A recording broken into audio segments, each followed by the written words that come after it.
مسلمان ته وګوره څومره ناشنا طریقو سره ځي او کافر ملکونو ته سفر کوي. ته وګوره نو سبا داخله چې روان دي څومره په سختو باندې روان دي، څومره میشتو مزرې کوي، جیرونه پکې راځي او کله ناکله پکې مرګونه راځي او بیم روان دي.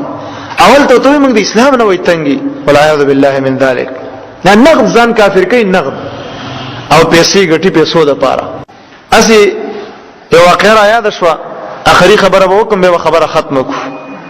عبرت د پاره یو ملګری د عالم دی، هغه یو بیان کې قصه وکړه. هغه یو بل عالم نه دا واقعه اوریدلې و. هغه عالم وته ویلی و یاره زما یو دوست وای، نو هغه چې کوم دی بس بدبخت وسته، بس لاړو سره د بچو نه چې کوم دی امریکا ته لاړو. زه ته بدبخت ځکه چې دا بدبخت نو سره د بچو نه سره لاړ شي کوپری ملکونو ته خلار، ټول نسل تباہ کونو، ټول نسل فاحش کو کافر دی کو تباہ دی، خلک دی کافر ملکونو ته پسخیږي. امو خدا دعا کوي چې الله دې زموږ نسلونه د کافر د ملکونو نه وساتي. دا ډېر ګنده ملکونه دي، ګنده دنیا خو به جوړه کې، خو آخرت په ځان ټول تباہ کی.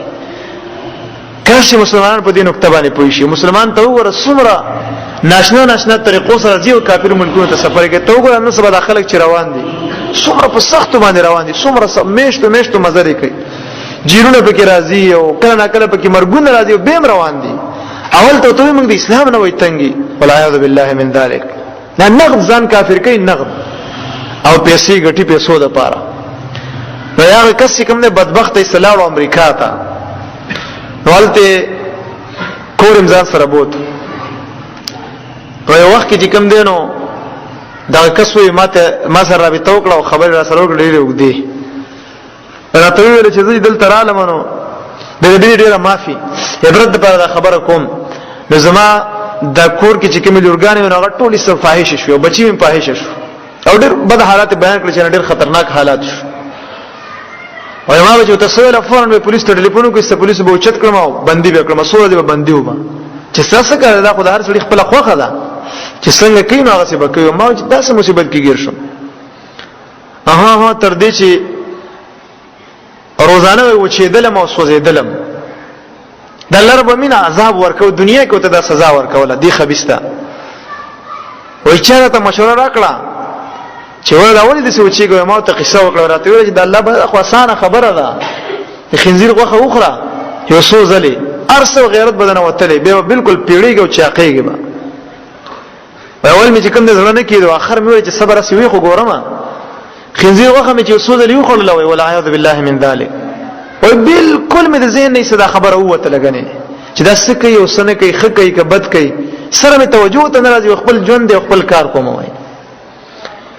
نو وای جړل یو دا خبره وکړه چې اوس د سی غیرت شوی ما او خچاق شوی ما، خو غیرت رانه بالکل وتلې ده. زما عزت مند د په دنیا کې سزا ده الله رب العالمین. دا خبره می دی پوری وکړه چې دا خنزیر غوخه چې کومه دا ډیر خبيث او مردار شی دی او کافرو دا ګوره په ډیرو زیاتو شیانو کې ګډه کړی دا، ډیرو زیاتو شیانو کې. د دې د وجه نه مسلمانان اکثره به غیرت شوی دا ګوره مرکزی راز دی خبره. الله رب العالمین داسې بادشاہان راولي چې هغه د کافرو په دې مردارانو باندې بالکل پابندي ولګي او مسلمانان چې کوم دا خپل خپل باندې ودرېږي او د خپل شیان چې کوم دي همدا استعمالي خوراکي سامان او د کافرو د شیانو باندې بالکل پابندي ولګي چې مسلمان بیرته اسلام طرف ته متوجه شي. مسلمانان چې هر څومره علما دعوت وکي، مجاهدین jihad وکي او هر څومره کوشش وشي کنه د نسل نه کنټرولېږي تر څو چې د خوراکونو د کافرو نه بند شي او تر څو چې د فحاشي نه بند شي، د فحاشي د اسباب د فلمونو او د غندونه. نو الغرض د بعض اسباب ما بیان کړو، نور اسباب هم شته خو لیکن بعضی اصول بیان کړل. الله رب العالمین نه دعا کو چې موږ تاسو د الله د بندګۍ توفیق را نصیب کړي او زمونږ تاسو په ژوند کې د الله رب العالمین بندګۍ سره مینه واچي. اقول هذا واستغفر الله لي ولكم ولسائر المسلمين وسبحانك اللهم وبحمدك اشهد ان لا اله الا انت استغفرك واتوب اليك.